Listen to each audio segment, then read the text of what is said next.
அன்பார்ந்த நேயர்களுக்கு வணக்கம். நான் உங்கள் மதுசூதனன் கலைச்செல்வன். தினம் ஒரு கதை நிகழ்ச்சியில் இன்று உங்களை சந்திப்பதில் மகிழ்ச்சி கொள்கிறேன்.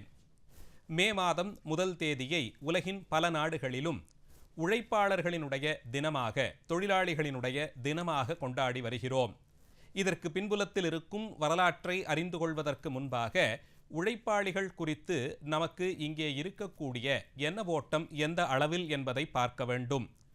அவரவர்களும் ஒரு சமுதாயத்தின் அங்கமாக இருக்கும் காலத்தில் அவரவர்களுக்கான தேவையை பூர்த்தி செய்து கொள்வதற்கு ஏதோ ஒரு விதத்திலே பொருளீட்ட முனைகிறோம். அப்படி பொருளீட்ட வேண்டும் என்றால் அந்த பொருளுக்கு ஈடாக ஏதாவது ஒரு விதத்திலே உழைப்பை நாம் முன்வைக்க வேண்டும். அது உடல் சார்ந்ததாகவோ அல்லது மனதளவிலே ஏனையவர்களிடம் நம்முடைய கருத்தை சென்றடையும்படியாய் செய்யக்கூடிய ஆசிரியர் பணி தொடக்கமாய் பல்வேறு பணிகளாலேயும் இருக்கலாம். ஆனால் ஒவ்வொருவரும் அவரவருக்கான அடிப்படை தேவைகளுக்கு ஏதோ ஒரு விதத்திலே உழைப்பை முன்வைத்துத்தான் அதற்கு ஈடாக, அதற்கு தகுதியாக பொருளை கொண்டு நம்முடைய அடிப்படை தேவைகளை பூர்த்தி செய்து கொள்கிறோம். அந்த விதத்தில் பொருளீட்டுவதற்காக செய்யக்கூடிய உழைப்பு என்று பார்த்தால் அதற்குரிய விதிமுறைகள் இங்கே பன்னெடுங்காலமாக வரையறை செய்யப்பட்ட விதத்திலேயே இருக்கிறது. அவரவர்கள் செய்யும் தொழில் மக்களிடையே எந்த அளவிற்கு முக்கியத்துவம் பெறுகிறதோ அது சார்ந்து அதற்குரிய முதன்மைத்தனமும் கொடுக்கப்படுகிறது. அதனால்தான் தொழிலை நாம் கலைநயம் நேர்ந்ததாக சிலதையும் வெறும் உழைப்பு மட்டுமே என்ற அளவிலே சிலதையும் பார்க்கிறோம். ஆங்கிலத்தில் அன்ஸ்கில்டு மற்றும் ஸ்கில்டு லேபர்ஸ் என்று இதை பிரிப்பார்கள். உதாரணத்திற்கு ஒரு சிலை வடிக்கும் சிற்பியின் பணியை எடுத்துக்கொண்டால் அந்த சிற்பிக்கு அடிப்படையாக மூலப்பொருளாக அங்கே இருப்பது பாறைக்கற்கள். அந்த பாறைக்கற்களின் தன்மையை அவன் அறிந்து அதிலே இதை வெட்டிக்கொடு என்று தேர்ந்தெடுத்து வைத்த பிறகு யாரோ ஒரு கல்தச்சர், அவருக்கு கலைநயமோ அந்த சிற்பம் குறித்தோ எல்லாம் தெரிய வேண்டியது இல்லை. அவர் அறிந்தது உளியும் சுத்தியலும் கொண்டு மிகப்பெரிய அளவில் இருக்கும் பாறையை சிலை செய்வதற்கு தகுதியாக வெட்டி கொடுத்து விடுவார். ஆனால் அந்த பாறையை வெட்டி செதுக்கி கலைநயத்தோடு கூட அதிலே அழகும் அருளும் கூட பொதியும்படியாய் மிக அழகியதொரு உருவமாய் அதை சிற்பிதான் செதுக்கித் தருகிறார். அந்த விதத்தில் கல்லை வெட்டி கொடுத்த தச்சரினும் சிற்பமாக அதை வடித்த சிற்பி அவருடைய பணியிலே அதிகம் அறிந்து கொண்டிருக்கும்படியால் அவருடைய பணிக்கு இன்னும் ஒருபடி மேலே போய் முக்கியத்துவம் தரப்படுகிறது. அந்த விதத்தில் செய்யும் தொழிலின் நுட்பம் கருதி அதை நாம் அங்கீகரித்து அதிலே அவர்கள் பயிற்சி எடுத்து அதன் மூலமாக அவர்கள் செய்திருக்கும் அந்த தொழிலின் வெளிப்பாட்டாலே, அதன் பயனாலே இங்கே மக்கள் அடையக்கூடிய பயன், அதனுடைய அளவு முதலியவற்றையெல்லாம் கருத்தில் கொண்டுதான் அதற்கு ஈடாக ஊதியம் என்றொன்றை முன்னிறுத்துகிறோம். புராண காலத்திலிருந்தே எடுத்துக்கொண்டு பார்த்தாலும் வைகையிலே ஒரு காலத்தில் வெள்ளம் பெருக்கெடுத்து வந்ததாம். அப்போது அங்கே சிவபெருமான் தோன்றி தொழிலாளியாக, அந்த வெள்ளத்தை அடைக்க முற்படும் தொழிலாளியாக காட்சி தந்தார் என்று திருவிளையாடற் புராணம் கூறுகிறது. இதற்கு பின்புலத்திலே மாணிக்கவாசகருடைய புராணம் பேசப்படுகிறது. மாணிக்கவாசகர் திருப்பெருந்துறையிலே திருக்கோயில் கட்டுவித்து முடித்தார் என்பதை அறிந்து கொண்ட பாண்டிய மன்னன், அது அவர் அரசாங்க பணத்திலிருந்து செய்த திருப்பணி, ஆனால் அவருக்கு அங்கே பணம் கொடுக்கப்பட்டதோ குதிரைகள் வாங்கி வருவதற்காக. அதனால் இவர் அரசாங்க பணத்திலிருந்து எடுத்து தம்முடைய செலவிற்காய் கோயில் கட்டி கொண்டார் என்று ஒரு குற்றத்தை சாட்டி அவரை வைகை மணலிலே விழுந்து கிடக்கும்படியாக தண்டனை பிறப்பித்திருந்தான். இந்த நிலையில் மணிவாசக பெருந்தகையார் சிவனருளே வடிவானவர், அவர் படும் துயர் பார்த்து பொறாத சிவபெருமான் அந்த வைகையிலே பெருவெள்ளம் வரும்படியாக செய்தார். அப்போது வைகையில் புறப்பட்டு வந்த வெள்ளம் கரையை மீறி ஊருக்குள் நுழைவதை பார்த்த அரசன் இதை அடைக்க வேண்டுமென்றால் வீட்டிற்கொருவராக முன்வந்து நீங்கள் உங்கள் உழைப்பின் மூலம் குறிப்பிட்ட பகுதிகளை அடைத்து கொள்ள வேண்டும் என்று ஆணை பிறப்பித்தான்.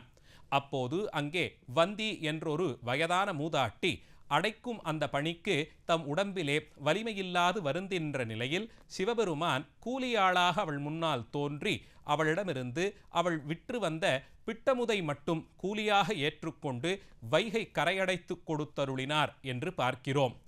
அந்த நிலையில் பாண்டிய மன்னன் காலத்திலிருந்து தொடங்கி செய்யும் பணிக்கு ஈடாக ஊதியம் என்றொரு கணக்கை புராணங்கள் கூட பேசுகின்றன.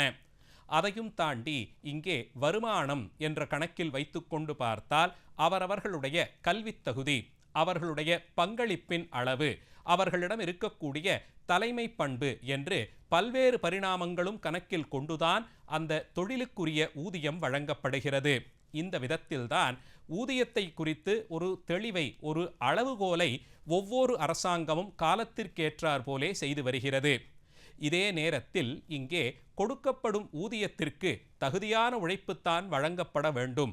அதையும் மீறி அதிகப்படியாக அவர்களுடைய உள்ளமும் உடலும் இரண்டும் சோர்வடைந்து போகும் அளவிற்கு பணியை அவர்களிடமிருந்து பெற்றுக்கொண்டால் அது அந்த உழைப்பாளியினுடைய தனிப்பட்ட விதத்தில் அவர் பின்னடைவு அடைவதற்கு, உடம்பளவிலும் மனதளவிலும் அவர் பின்னடைவு அடையக்கூடும் என்று ஒரு கருத்தும் கொள்ளப்படுகிறது.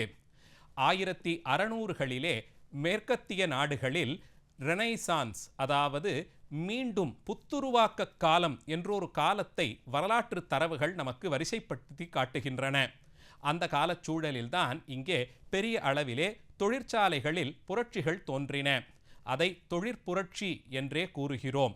இண்டஸ்ட்ரியல் ரெவல்யூஷன் என்றும் அதை ஆங்கிலத்திலே அழைப்பார்கள். அப்போது அதுகாரும் இங்கே இயங்கி வந்த மனித உடல் உழைப்பின் அளவை குறைத்து கொண்டு அதே நேரத்தில் இன்னும் வேகமாக செயலாற்றக்கூடிய இயந்திரங்கள் பலதும் வடிவமைக்கப்பட்டன.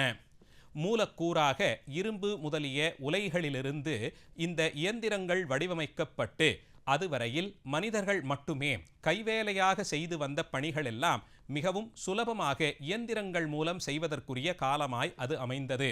அதனால் பல பொருட்களும் அதிகப்படியாகவே விற்பனை செய்வதற்கான வாய்ப்புகளும் தோன்றின.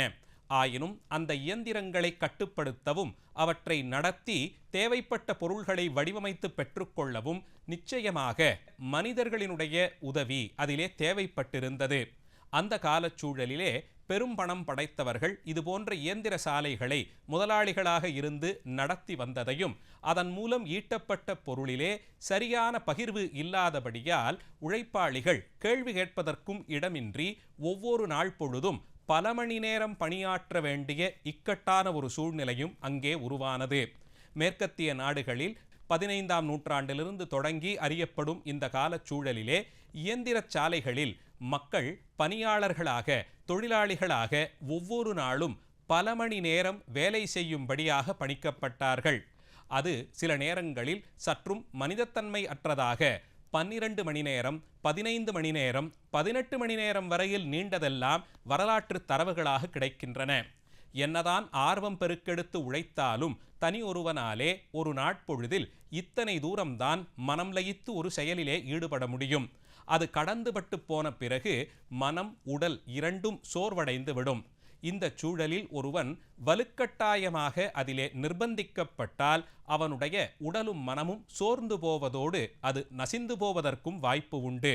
இதனால் ஆங்காங்கே கொத்து கொத்தாக தொழிலாளர்கள் அவர்களுடைய உடல் மனம் இரண்டும் சோர்வடைந்து விழக்கூடியதாய் ஒரு சூழ்நிலை ஏற்பட்டது.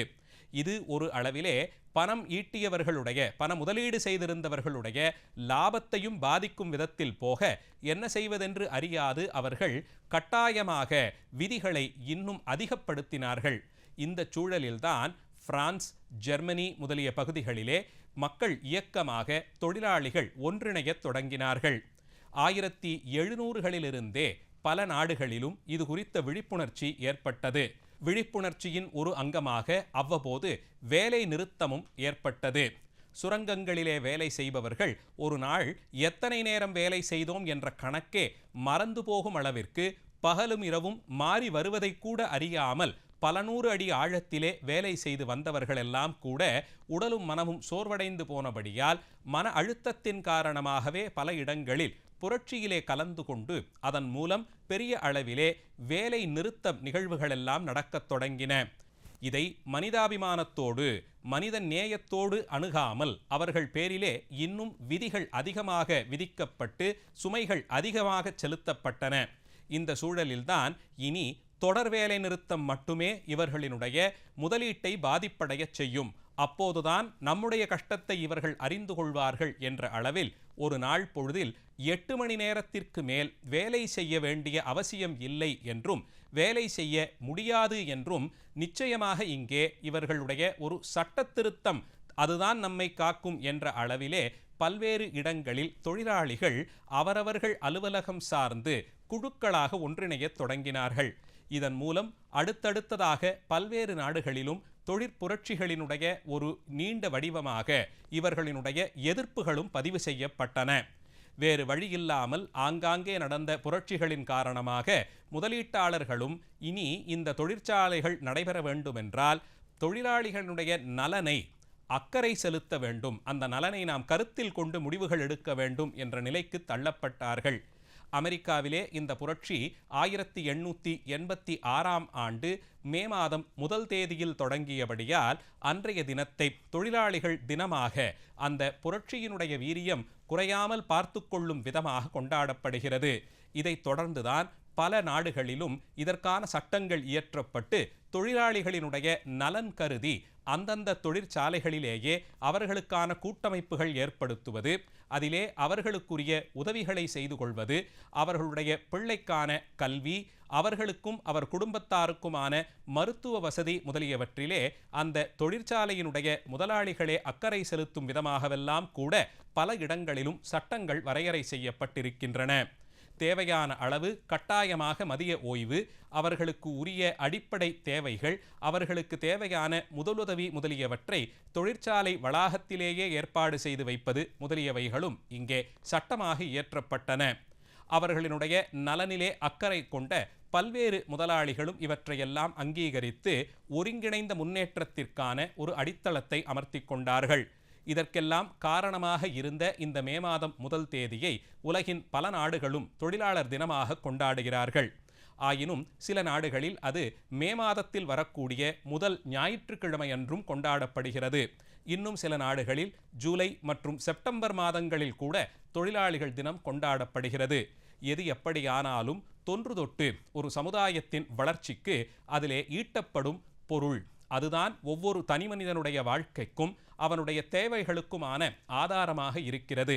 அதற்கு தகுதியாய் அவன் செய்யக்கூடிய பணி தொழில்தான் அதற்கான முதலீடு.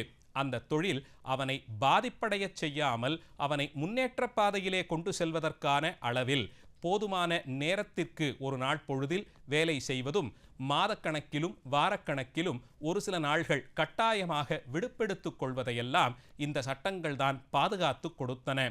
அந்த விதத்தில் இறைவனே முன்னம் தொழிலாளியாக தான் வந்து அதற்கு தகுதியாக வருமானம் பெற்றுக்கொண்டு செயலாற்றிய செய்தியிலிருந்து தொடங்கி உலகெங்கிலும் உலக நாடுகள் தொழிற்புரட்சியின் மூலமாக அடைந்த நன்மைகளையும் அதைத் தொடர்ந்து தொழிலாளிகளினுடைய இந்த புரட்சியால் ஏற்பட்ட மாற்றங்களையும் குறித்து அதை நினைவில் வைத்து கொண்டு போற்றும் விதமாக அமைந்திருக்கும் மே மாதம் 1 தேதியின் வரலாற்றை இன்றைய நிகழ்ச்சியிலே பார்த்தோம். நாளைய தினம் மீண்டும் ஒரு செய்தியோடு உங்களை வந்து சந்திக்கிறேன். நன்றி, வணக்கம்.